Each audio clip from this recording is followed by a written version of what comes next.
దయాకర్.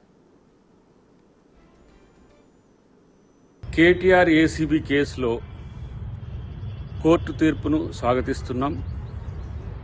అవినీతి జరిగిన దగ్గర అసలు విచారణే వద్దని చెప్పి కేటీఆర్ కోర్టుకు పోవడం అనేది అప్రజాస్వామికమని కోర్టు చెప్పడం దీనికి ఒక ఉదాహరణ. అన్నిటికంటే ముఖ్యంగా ఏంటంటే దొంగతనం చేసిన తర్వాత ఆ దొంగతనాన్ని దొంగతనం కాదు అని నిరూపించడానికి శతవిధాల ప్రయత్నం చేస్తున్న పరిస్థితి మనం గమనిస్తున్నాం. ఈరోజు మానవ హక్కుల కోసం పోరాటాలు చేసేటోళ్లకు కోర్టులు బాసటగా ఉంటాయి తప్పితే దొంగల హక్కుల కోసం పోరాటము, దోపిడీదారుల హక్కుల కోసం పోరాటం చేసేటోళ్లకు కోర్టులు, చట్టాలు సపోర్ట్ చెయ్యవనే విషయం కేటీఆర్ తెలుసుకుంటే మంచిది. ఇదేదో ఆ అవినీతి చేయకంటే ముందు, ఆ అక్రమం చేయకంటే ముందు ఉండాల్సిందనేది నా వ్యక్తిగత అభిప్రాయం, పార్టీ అభిప్రాయం కూడా.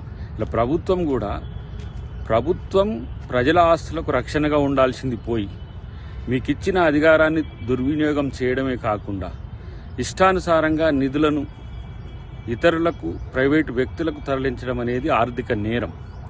అది ప్రజాప్రతినిధిగా ఉన్నప్పుడు ఆ ఇంత సోయిని మర్చిపోయి కేటీఆర్ చేసిన ప్రయత్నానికి ఈరోజు ప్రభుత్వం చర్యలు తీసుకోవడానికి వచ్చింది. దానికి కోర్టుల మద్దతు ఉండడం అనేది కూడా ఇది స్వాగతించాల్సిన అంశం.